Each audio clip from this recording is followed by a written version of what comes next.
dari individu dalam keluarga Maslahah itu kan berbasis mabadi khairi ummah itu. Pertama adalah asidku, jujur, yang kedua adalah al-amanah wal wafa bil ahdi. Tentang ketahanan sosial ketika masyarakat menghadapi krisis dan bencana, itu poin pentingnya di situ tadi, bagaimana irama menghidupkan semua komponen motor. Makanya apakah sebuah bencana itu adalah ujian atau dia adalah peringatan atau bahkan dianggap sebagai balasan atau adab biasanya begitu.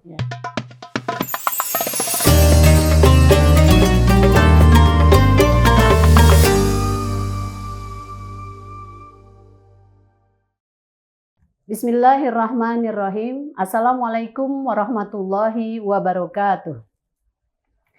Ahlan wa sahlan, marhaban ya Ramadan. Bulan Ramadan, bulan penuh keberkahan dan penuh keampunan. Selamat datang pada program Syiar Ramadan yang membahas obrolan-obrolan inspiratif, edukatif, dan motivasi seputar kegiatan tema penguatan diri dan keluarga. Kali ini kita membahas tema yang sangat dalam, yaitu implementasi keluarga maslahah dalam situasi bencana. Program ini dilaksanakan kerjasama LKK PBNU dan TVNU dalam memenuhi program-program Ramadan yang penuh keberkahan ini. Pemirsa TVNU dimanapun Anda berada dan selalu dirahmati oleh Allah, telah hadir narasumber kita yaitu Ibu Dr. Nur Rofiah Bil Uzem. Beliau adalah seorang dosen ilmu Quran dan tafsir Universitas Perguruan Tinggi Ilmu Al-Quran, aktivis KUPI, dan founder Ngaji Keadilan Gender Islam. Beliau tokoh yang sangat dikenal masyarakat luas di Indonesia dan mudah-mudahan ini menjadi inspirasi buat kita bersama agar kita bisa mendapatkan manfaat dari dialog kita pada saat ini. Assalamualaikum warahmatullahi wabarakatuh. Assalamualaikum warahmatullahi wabarakatuh. Apa kabar nih Bu Nur Rofiah? Sehat ya? Alhamdulillah sehat walafiat. Ya. Semoga pemirsa TVNU juga sehat walafiat. Ya, dengan cuaca yang tidak menentu saat ini, bahkan kemarin hujan terus-menerus sehingga adanya kesulitan masyarakat dalam menghadapi aktivitas yang luar biasa. Semoga dalam keadaan seperti ini Bu Nur Rofiah tetap sehat, tetap sukses, dan selalu dilindungi oleh Allah Subhanahu wa Ta'ala dalam setiap langkahnya. Dan selalu tetap semangat Ibu Dr. Nur Rofiah. Kita lanjutkan ke lebih dalam bahwa diskusi kita ini dialog yang sangat inspiratif. Mudah-mudahan ini menjadi informasi yang baik untuk pemirsa TVNU dimanapun berada. Data terbaru 2026 selama Januari tercatat 175 bencana. Didominasi banjir 113 kasus, cuaca ekstrim 37 kasus, tanah longsor, kebakaran hutan, kebakaran lahan, dan tren bencana 2025-2026 menyebabkan banyak kerusakan infrastruktur, misalnya rumah ibadah, fasilitas umum, fasilitas sosial, bahkan yang baru-baru ini kita dengar dan kita alami, yaitu di daerah Aceh dan sebagian Sumatera itu membawa korban yang cukup banyak karena juga ditambah curah hujan yang cukup tinggi, ditambah lagi korban jiwa begitu. Terkait persoalan bencana yang telah dialami oleh masyarakat Indonesia ini, Bu Nur Rofiah, apa yang dimaksud keluarga maslahah dalam perspektif ke-NU-an? Dan bagaimana dengan konsep ini relevankah ketika dalam keadaan keluarga menghadapi bencana? Bagaimana menurut Ibu Dr. Nur Rofiah perspektif ke-NU-an ini? Ya. Baik Mbak Dian dan pemirsa TVNU, ada dua pertanyaan sepertinya ya. Pertama adalah apa sih perspektif keluarga maslahah itu? Ya. Sebenarnya secara singkatnya keluarga maslahah itu adalah keluarga yang dijalankan untuk kemaslahatan bersama bagi seluruh anggota keluarga secara internal, bahkan keluarga itu bergerak melahirkan kemaslahatan seluas-luasnya pada keluarga lain atas dasar iman kepada Allah. Jadi iman itu kepada Allah sebagai satu-satunya Tuhan atau tauhid, dia diyakini harus dibuktikan dengan mewujudkan kemaslahatan pada sesama makhluknya. Karena itu kemaslahatan dalam keluarga maslahah itu sebetulnya adalah kemaslahatan yang inklusif ke dalam dan keluar. Makanya relasi yang dibangun oleh keluarga maslahat itu bukan hanya relasi marital antara suami dan istri misalnya ya, itu juga, tetapi ada 4 lagi Mbak Dian dan pemirsa TVNU. Pertama adalah tadi itu ya, relasi marital, berarti hubungan antara suami istri harus mendatangkan kemaslahatan bagi kedua belah pihak. Bahkan suami istri itu harus melahirkan kemaslahatan bagi suami istri yang lain.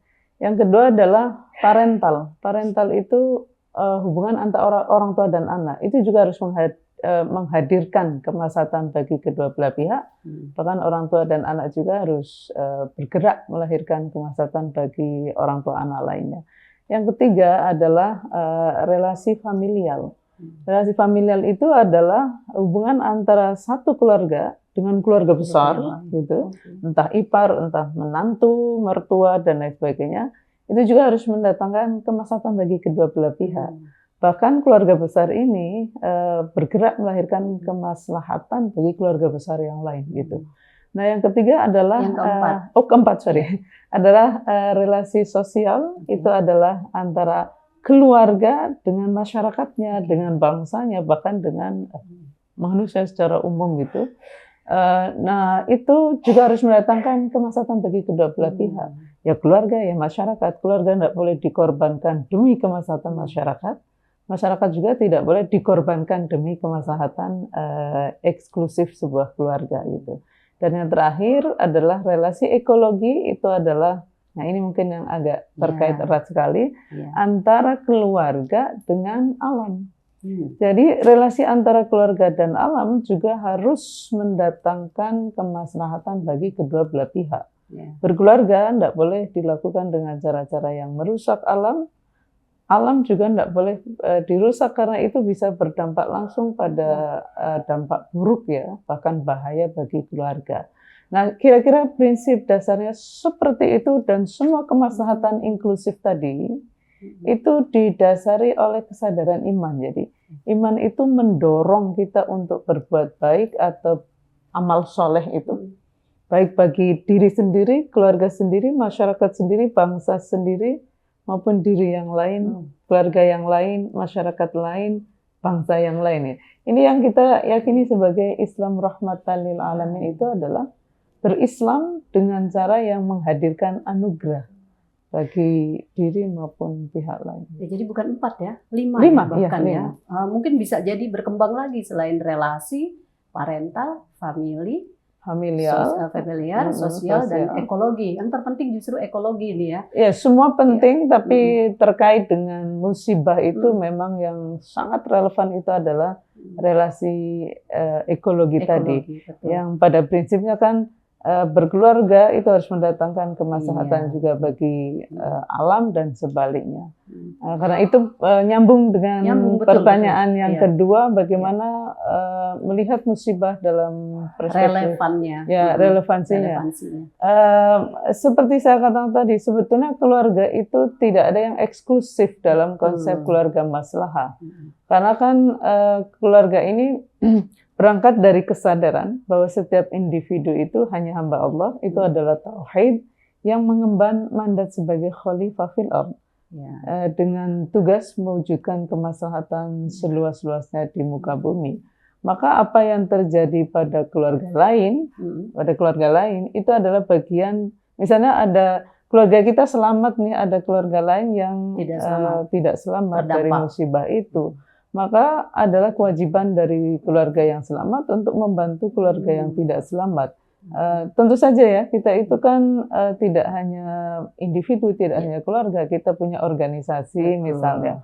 maka organisasi juga punya kewajiban untuk memastikan mereka yang menjadi musibah bencana alam misalnya itu bisa dibantu. Bahkan kita juga tadi bicara tentang bangsa gitu. Bangsa yang maslahat adalah bangsa yang atau bangsa yang Islami, kita bisa menyebut begitu. Negara yang Islami itu ditandai dengan negara itu adalah meyakini ketuhanan yang Maha Esa itu adalah tauhid. Lalu dengan prinsip ketuhanan yang Maha Esa itu semua komponen bangsa bergerak untuk mewujudkan kemaslahatan bagi seluruh warga negara tanpa kecuali.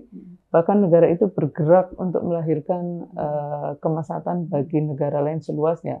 Karena itu semua musibah yang terjadi itu sebetulnya menjadi tanggung jawab bersama, terutama bagi mereka yang tidak sedang menjadi korban, terutama bagi mereka yang punya power ya, bisa dalam bentuk harta, bisa dalam bentuk kebijakan negara dan lain sebagainya untuk mengatasinya gitu. Nah, saya tertarik dengan pernyataan tadi Bu Nur Rofiah terkait parental dan family ya, karena bagaimanapun poin-poin tersebut menjadi yang dikatakan konsep NU An-Nahdiyah. Lalu bagaimana peran keluarga Nahdiyah ini sebagai basis ketahanan masyarakat apabila menghadapi bencana? Tadi itu udah ada 2 poin, karena diskusi kita lebih mendalami tentang ketahanan keluarga. Saya pikir itu menarik untuk kita dalamin. Seperti apa sih tadi hubungan dengan pengasuhannya, parentalnya, maupun familinya. Famili itu kan tadi terdiri dari suami, istri, anak, dan lain-lainnya. Jadi kalau marital itu suami istri, kalau parental orang tua dan anak, kalau familial keluarga dan keluarga besar gitu. Nah, memang kalau kita mampu ya, ini kan sebuah proses panjang Mbak Dian dan pemirsa TVNU. Keluarga masalah itu adalah keluarga yang diikhtiarkan terus-menerus. Yang salah satu ikhtiar yang mau dibangun itu, ini yang berkaitan dengan karakteristik ya dari individu dalam keluarga masalah itu kan berbasis mabadi khairi ummah itu.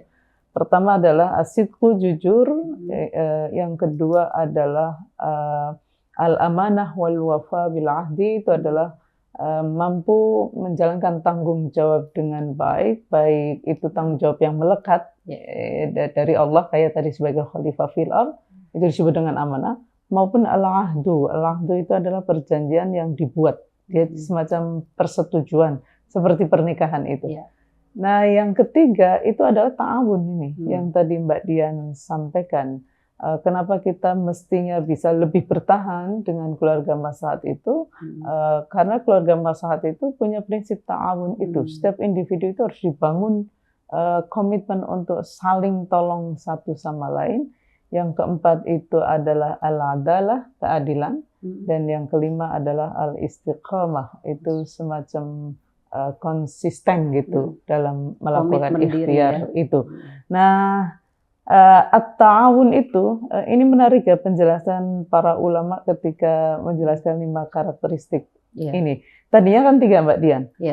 As-sidqu, al-amanah wal wafa bil ahdi. As-sidqu, al-amanah dan yang terakhir ta'awun itu. 3 tadinya. Nah, 3 ini kata para ulama mengibaratkan sehingga nanti menjadi lebih punya ketahanan kuat semestinya kalau ini dibangun.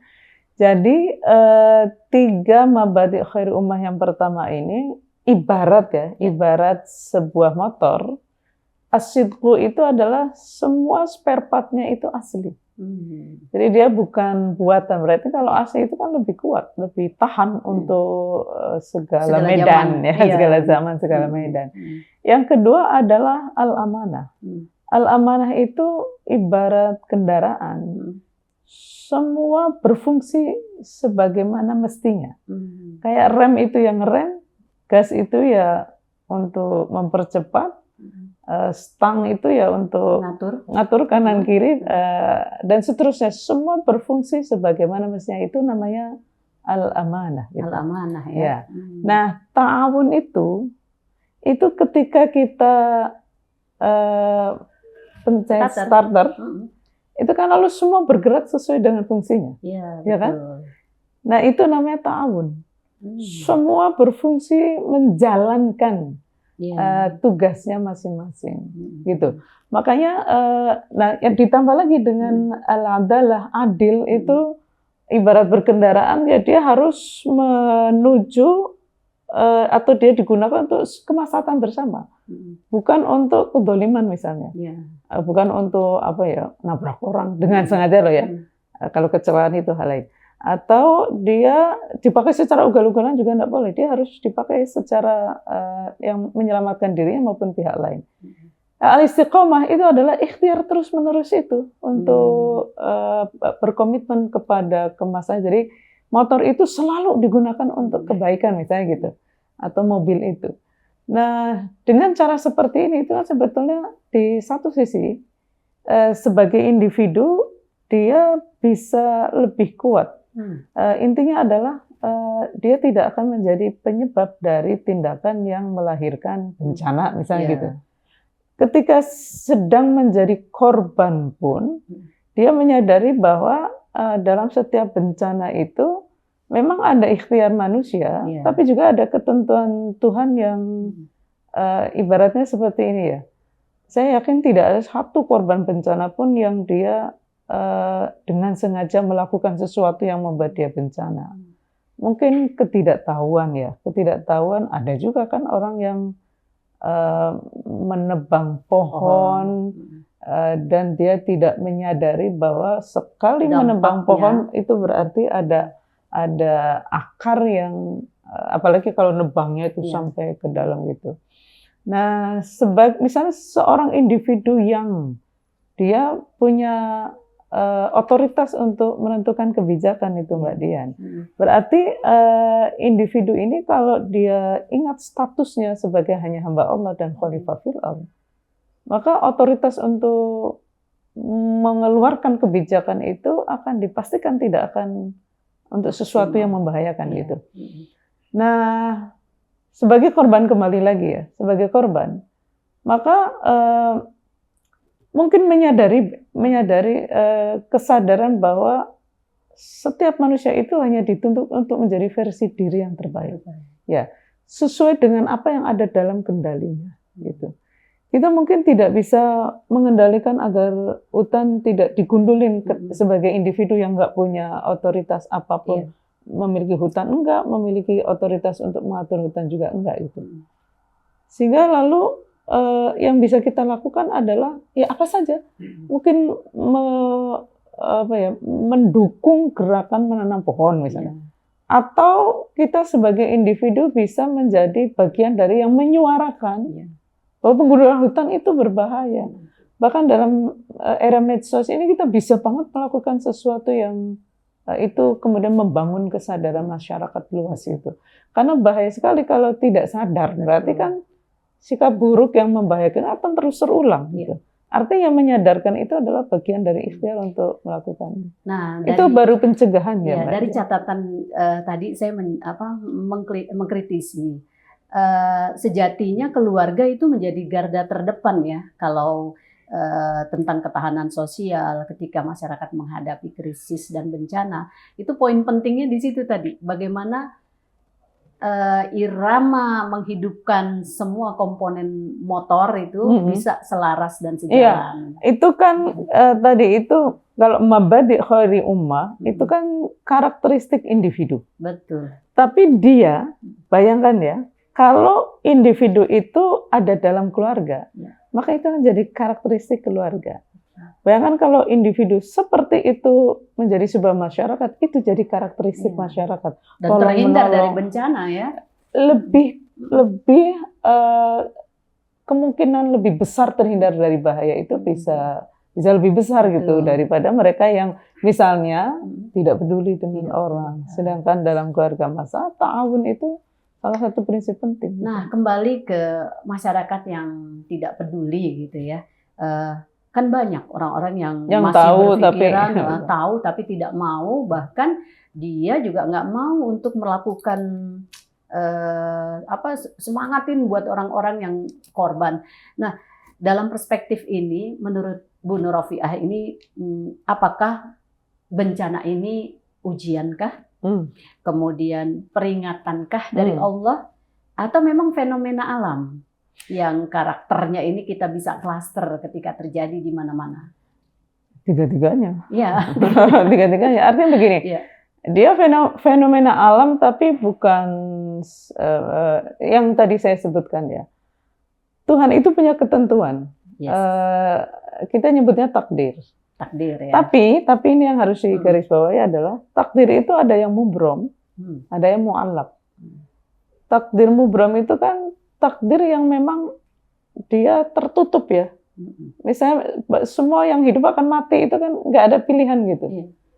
Itu mubrom tuh. Ya, mau nggak mau orang hidup itu pasti mati.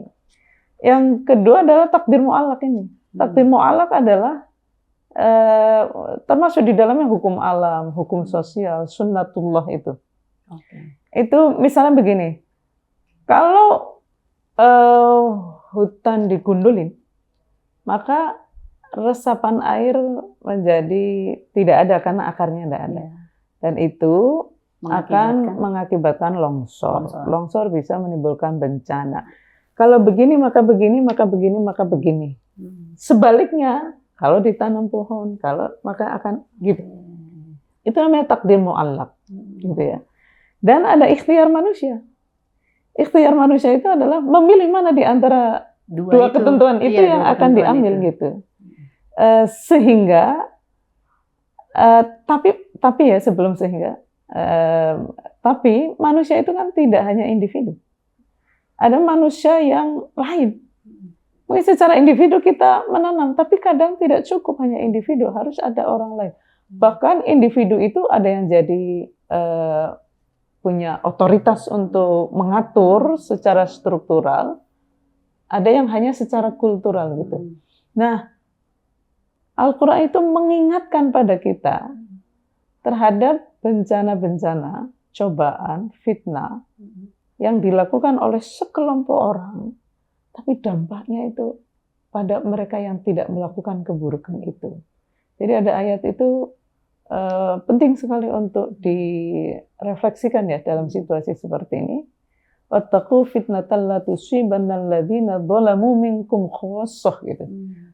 Jadi kita diminta untuk mewaspadai, menjaga terhadap fitnah-fitnah, itu bencana-bencana ya, yang dilakukan oleh orang-orang yang zalim, tapi dampaknya itu pada banyak orang itu. Makanya apakah sebuah bencana itu adalah ujian, atau dia adalah peringatan atau bahkan dianggap sebagai balasan atau adab biasanya begitu. Itu sebetulnya tergantung posisi kita. Oh, gitu ya. Kalau kita sudah ikhtiar maksimal, masih saja terjadi bencana, itu cobaan. Cobaan ya. Cobaan. Berarti ujian dan cobaan tuh sama lah ya. Tapi kalau kita itu sebetulnya punya otoritas, kemudian kita tidak punya otoritas, tapi kita tahu tindakan begini ini akan mendatangkan sesuatu yang berdampak buruk, tapi kita nekat menjalankannya, lalu kita kena, nah itu beda lagi gitu. Bukan banyak kasus ya. Ya, itu bisa peringatan, tapi bisa juga adalah konsekuensi logis dari perbuatan buruk itu. Jadi antara ujian, cobaan, itu tergantung bagaimana kita menerjemahkan dalam kehidupan menghadapi bencana. Tergantung ikhtiar kita. Gampangnya kalau kita misalnya gini ya, kita tahu nih ada makanan enak tapi membahayakan. Misalnya kita darah tinggi lalu makan durian atau kambing lah ya, yang jelas-jelas hewani gitu. Kita sudah tahu kalau makan ini tuh akan kita membahayakan, gitu. tapi tetap dilaksanakan. Tapi tetap dilaksanakan ya, berarti kita itu konsekuensi logis. Atau kalau dalam bahasa itu ya itulah berbuat buruk itu pasti dapat balasan gitu. Tapi kalau kita sudah ikhtiar, sudah ikhtiar menjaga diri dari, tapi tetap sakit gitu ya. Insya Allah itu ujian. Ujian gitu. Ya, oke. Menarik ini Bu Nur Rofiah, ada takdir mubrom, ada takdir mu'allaq. Itu bagaimana kita mempersepsikan dalam menangani persoalan-persoalan krisis maupun bencana. Nah, kembali lagi nih, terkait dua hal tersebut, bagaimana sih keluarga Maslahah ini dapat menanamkan nilai sabar, tawakal, ikhtiar kepada anggota keluarga kita yang terdampak bencana. Tadi kan sudah disebutin tuh, itu ujian, itu cobaan, kemudian itu peringatan dari Allah. Nah, bagaimana menanamkan nilai-nilai kesabaran dan nilai-nilai ketawakalan? Nah, sabar dan tawakal itu kan bukan sikap pasrah. Iya. Sabar itu justru dalam proses ikhtiar itu. Sama tawakal juga tidak bisa disebut tawakal kalau kita belum ikhtiar yang terbaik. Cuma bagi musibah, bagi korban musibah, tentu saja kesabaran mereka itu sedang benar-benar ya dalam situasi yang mereka sendiri mungkin tidak menginginkan itu.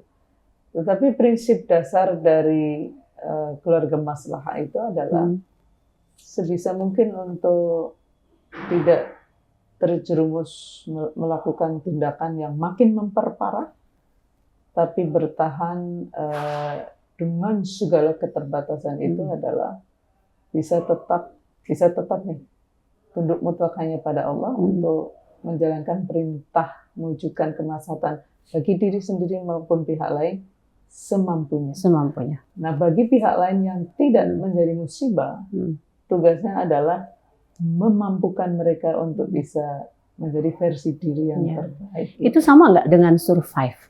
Sama ya. Tapi survive-nya itu survive dengan cara yang maslahat, tidak dengan cara sebaliknya. Misalnya dendam lalu melakukan tindakan yang justru membahayakan diri maupun pihak lain. Kan kebanyakan penyintas ini merasa, aduh Allah nih kok kayaknya nggak sayang sama saya, Allah nih nggak sayang sama bangsa ini, tanah ini. Itu apa? Dianggap tidak sabar atau bagaimana, Ibu? Nah, itu dalam masa tertentu itu pasti ngalamin lah manusiawi. Dalam situasi sangat mungkin sulit sekali barangkali.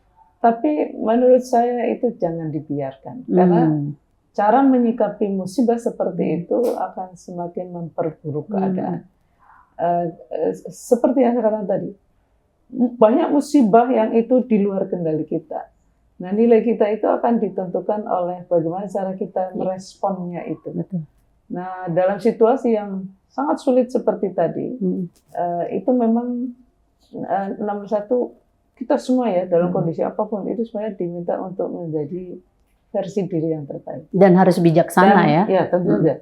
Versi diri terbaiknya korban bencana alam, standarnya bukan mereka yang bukan korban. Betul. Maka misalnya nanti versi diri terbaik dari mereka yang bukan korban adalah melakukan pertolongan bagi mereka yang berada dalam kembali lagi ke ta'awun tadi ya. Itu. Tetapi bagi yang korban musibah bencana alam itu adalah bagaimana bertahan menjadi versi diri terbaik dalam situasi yang sangat tidak ideal. Karena yang dimaksud dengan versi diri yang terbaik ini menarik ya. Saya mendengarkan dari Kiai Haji Afifuddin Muhajir ya. Dia mengatakan versi diri yang terbaik itu tidak selalu antara baik dan baik. Mungkin dilema ya nanti yang di sini, tapi juga ada yang privilege-nya banyak gitu. Sehingga dia misalnya di sini antara yang terbaik dan lebih baik, pilih yang terbaik. Ini versi diri yang terbaik. Lebih baik dan baik, pilih yang lebih baik. Baik dan baik, pilih yang terbaik di antara dua yang baik. Ini biasanya mereka yang tidak dikena musibah itu. Nah, yang ada kena musibah itu biasanya ini yang dilema itu. Antara baik dan buruk, tentu saja pilih yang baik. Nah, ini antara buruk dengan buruk, pilih yang terbaik di antara dua yang buruk. Gitu. Kadang kan begitu. Lalu bagaimana antara buruk dengan lebih buruk, pilih yang buruk daripada yang lebih buruk. Lebih buruk dan terburuk itu pilih yang lebih buruk. Jadi memang di dalam keluarga Maslahah kita juga penting untuk membangun ini ya kesadaran bahwa manusia itu sejak dini berproses terus-menerus bukan hanya makhluk fisik. Ya, Kita itu juga makhluk intelektual karena punya akal, betul. dan makhluk spiritual karena punya hati nurani.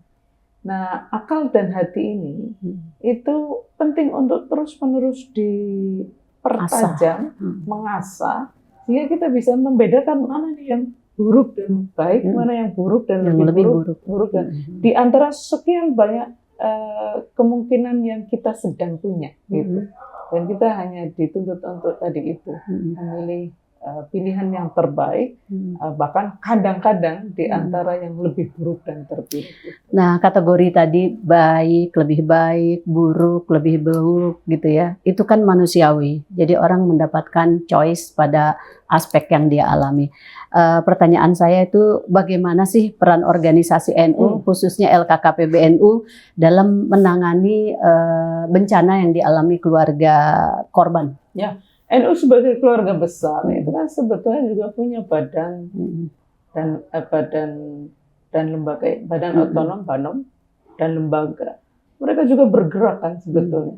Kita tahu ada Lazisnu, mereka dengan sumber daya finansialnya juga sudah bergerak untuk menyapa para korban. Tadi Bu Nur Rofiah sudah menjelaskan sangat luar biasa ya bahwa pandangan kita terhadap keluarga NU itu.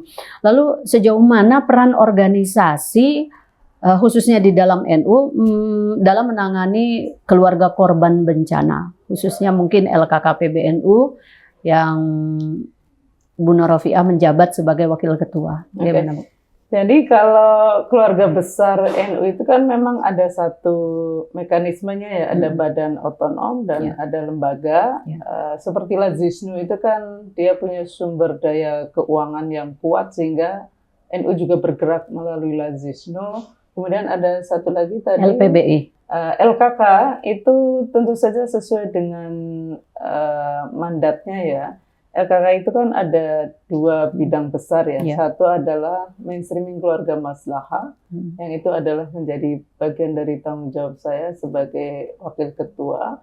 Lalu satu lagi adalah bidang untuk penanganan masalah, yang kebetulan wakil ketuanya itu adalah Mbak Maria Ulfa Ansor itu. Tentu saja bagian pengaruh utamaan keluarga maslahah itu kita tindakannya preventif ya, dengan membangun konsep keluarga maslahah, kemudian melakukan training dan lain sebagainya.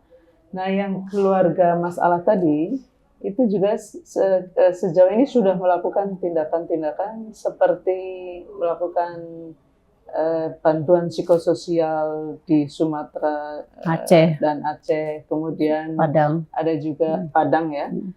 Kemarin baru saja kan yang terakhir itu, lalu juga melakukan training ya bagi para relawan, lalu yang pernah terjadi sebelumnya juga melakukan bantuan langsung ke korban bencana alam. Jadi memang kita bergerak sesuai dengan mandat masing-masing tadi itu. Ada yang jangka panjang, ada yang jangka pendek. Ya. Baik, terima kasih. Ini pertanyaan terakhir sekaligus refleksi buat pemirsa TVNU di seluruh Indonesia. Bagaimana menurut Bu Nur Rofiah untuk membangun budaya menjadi keluarga tangguh menghadapi bencana dengan berbasis nilai keagamaan dan kearifan lokal, khususnya keluarga besar Nahdlatul Ulama? Yes, saya kira kalau kita sudah ya, atau berproses untuk menjadi keluarga maslahah ala Nahdlatul Ulama ini, keluarga maslahah an-Nahdliyah ini, maka sesungguhnya insya Allah kita akan ikhtiar menuju ke sana, menjadi keluarga yang lebih tangguh. Dan di setiap daerah itu kan punya nilai-nilai kearifan lokal ya. Maka nilai-nilai itu sangat mungkin diintegrasikan, tetapi cara mengintegrasikan kearifan lokal itu juga harus diselaraskan dengan nilai kemaslahatan itu sendiri. Misalnya di setiap daerah ada, atau kita sebut di Jawa misalnya ya,